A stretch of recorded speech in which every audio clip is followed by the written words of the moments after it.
देखो इंफैटिक सेंटेंस मैंने एक वीडियो में, इससे पिछले वाले वीडियो में मैंने पढ़ाया था। अब ये है इंफैटिक सेंटेंस पार्ट 2। इंफैटिक सेंटेंस का मतलब ही होता है जोरदार वाक्य। बहुत ध्यान से समझना, यहाँ पे कुछ वाक्य लिखा हुआ है, थोड़ा टेढ़ा लगा टाइप का वाक्य है। इन टेढ़ा लगा वाक्यों को कैसे बनाएंगे उसको जरा समझना। क्या है वाक्य में? तुम उसे डांटते ही तो हो, मैं तुम्हें पढ़ाता ही तो हूं, वह खेलता ही तो है, हम लोग सोते ही तो थे, एलिजा दिन भर खाती ही तो है। ये इस तरह का टेढ़ा लगा वाक्य है ना, लेकिन ये बिल्कुल बहुत ही आराम से हम इसे बनाएंगे और तुम्हें दिखाएंगे और तुम भी बनाओगे। इधर का वाक्य थोड़ा दूसरा वाक्य है, लेकिन इधर का भी इंफैटिक है, इधर का भी इंफैटिक है। ठीक है, बस कुछ नहीं, लाइक कर देना, शेयर कर देना, और जिन लोगों ने सब्सक्राइब नहीं किया है बिल्कुल सब्सक्राइब कर देना। ठीक है, देखो ध्यान से समझो। तुम उसे डांटते ही तो हो, तुम उसे डांटते ही तो हो। अब कैसे बनेगा? देखो अगर रहता कि तुम उसे डांटते हो तो तुम क्या बनाते? You scold him. क्लियर? लेकिन है कि तुम उसे डांटते ही तो हो या तुम उसे डांटते ही हो। सुनो ध्यान से, तुम उसे डांटते ही तो हो और तुम उसे डांटते ही हो, दोनों एक ही है। ठीक है, तुम उसे डांटते ही तो हो। थोड़ा सा मैं स्ट्रक्चर लिख के तुम लोगों को बता दे रहा हूं कि जब ऐसा तरह का वाक्य है तो इंफैटिक का जो सबसे आराम से समझने वाली बात है, जो ट्रिक है, वो ये है कि ही रहे। पिछले वाले वाक्य में भी तुम लोगों ने देखा था, जो पिछला वीडियो था, रेत ही रेत, खुशियां ही खुशियां, इस तरह का था ना, ही आता था, खुशियां ही खुशियां, रेत ही रेत, है ना, रोजगार ही रोजगार, ही आता था। तो ये जो है देखो यहाँ पे डांटते ही तो हो, ही आ रहा है कि नहीं आ रहा है? यहाँ पे भी देखो ही आ रहा है, यहाँ पे भी ही, यहाँ पे भी ही, यहाँ पे भी। ये सब इंफैटिक सेंटेंस। इंफैटिक सेंटेंस का मतलब होता है जोरदार वाक्य, जोर देकर के वो वाक्य बोला जाता है। ध्यान में आ रहा है? बस सब्सक्राइब कर लेना और शेयर एकदम रुकना नहीं चाहिए। ठीक है, ध्यान से देखो। तुम उसे डांटते ही तो हो, एक मैं स्ट्रक्चर लिख रहा हूं, ये वाला स्ट्रक्चर मैं यहां पे पढ़ा रहा हूं। ठीक है, सब्जेक्ट लिख देना, डू या डज लिख देना और डिड लिख देना। क्या कर देना? डू डज डिड, और वर्ब की पहली फॉर्म में आना है। डू डज डिड, वर्ब की पहली फॉर्म और ऑब्जेक्ट, ये इसका स्ट्रक्चर है। ठीक है, समझाने के लिए मैंने बता दिया। डू कहां लगना है? I will you they plural noun के साथ do, he she it natural noun के साथ डज, और डिड कहां लगना है तुम्हें मालूम है, पास्ट इंडेफिनिट यानी पास्ट में सेंटेंस हो। ध्यान से देखो, तुम उसे डांटते ही तो हो, कुछ नहीं करना है। देख लो यहां, तुम उसे डांटते ही तो हो, you do scold him, you do scold him. समझ में आ रहा है? डू आ रहा है, ये यू है, डू है, डांटते ही तो हो, यू डू स्कॉल्ड हिम। मैं तुम्हें पढ़ाता ही तो हूं, आई है डू है, I do teach you, I do teach you. Clear हो गया? I do teach you.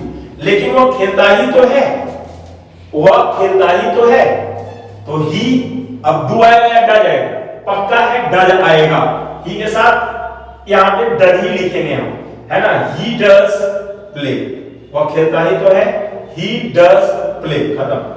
वे लोग सोते ही तो थे, अब देखो सोते ही तो थे, ये है दरअसल पास्ट में, तो पास्ट वाले के लिए ही हम डिड लगाते हैं। वे लोग सोते ही तो थे, यानी बनेगा, क्या बनेगा, यानी कैसे बनेगा?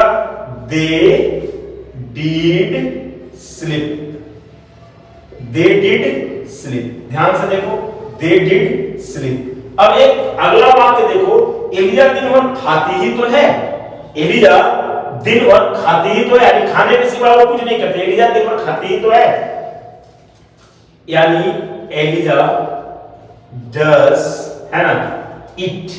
इट्स नहीं, पांचवा फॉर्म नहीं लगाना है। देखो यहाँ पे वर्ब की पहली फॉर्म ही है, एलिजा डज इट, दिन भर के लिए लगा दो throughout the day, throughout the day. तुम लोगों को समझ में आया किस तरीके से हमने बनाया है? Eliza does eat throughout the day. Clear हो गया? अब ये सेंटेंसेस तुम लोगों ने सीखा। अब यहां पर सुनो, मैं हूं, मैं ही हूं या मैं ही तो, ये तीनों एक ही वाक्य है। मैं हूं, मैं ही हूं, मैं ही तो हूं, ये तीनों क्या है? तीनों एक ही वाक्य, एक ही तरीके से। क्या अंग्रेजी होगा? इसके लिए हम लोग कुछ नहीं करते हैं, इसके लिए जो है हम लोग क्या करते हैं सो मैं बता रहा हूं। मैं यहाँ पे थोड़ा सा इसके बारे में बता दे रहा हूं। इसमें ना इट का प्रयोग हो जाता है।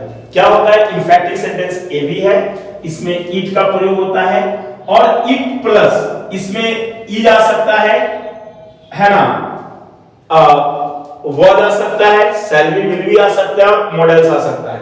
इसमें वर नहीं आता है, समझ में आ रहा है, इसमें वर नहीं आता है, इसमें आर नहीं आता है, ठीक है। तो इट के बाद क्या आ सकता है, ई जा सकता है, वॉज आ सकता है, शैल बी, विल बी जो भी है, विल भी आ सकता है ना, और मॉडल भी आ सकता है। यानी मॉडल भी अगर हम कह रहे हैं तो इसका मतलब हम कह रहे हैं कि मे भी आ सकता है, शुड भी आ सकता है, कुड भी आ सकता है ना, यूज्ड टू भी आ सकता है। मतलब समझ में आ गया? ध्यान से देखो, मैं हूं, मैं ही हूं, तो इट इज, या तो मी लिख दो या तो आई लिख दो, दोनों सही है। इट इज मी भी हो सकता है, इट इज मी भी बिल्कुल सही है, या इट इज आई भी बिल्कुल सही है। मैं ही तो इट इज मी या इट इज आई, ठीक है।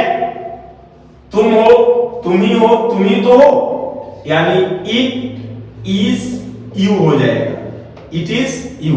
तुम ही हो, तुम तो हो, जो भी है यहां, तुम हो, तुम ही हो, इट्स यू बोलते हैं ना, इट्स यू, तुम ही हो, तुम ही तो हो। इट्स यू का मतलब क्या हुआ? इट्स यू अगर हम बोलते हैं तो इट्स यू, तो इट इज यू, इसका ये मतलब हुआ। वो कॉन्ट्रैक्टेड फॉर्म में बोला है, इट्स बोला जाता है ना, इट्स, इट इज को इट्स बोलते हैं, इट्स है ना, इट्स यू कैसे लिखते? इट्स यू, इट्स यू ऐसे लिखते हैं ना, इट्स यू, इट्स यू। तो इट इज यू, तो इट इज यू। तुम हो, तुम ही हो, तुम ही तो हो, it is you. Pandit Nehru थे, पंडित नेहरू ही तो थे, या पंडित नेहरू ही थे।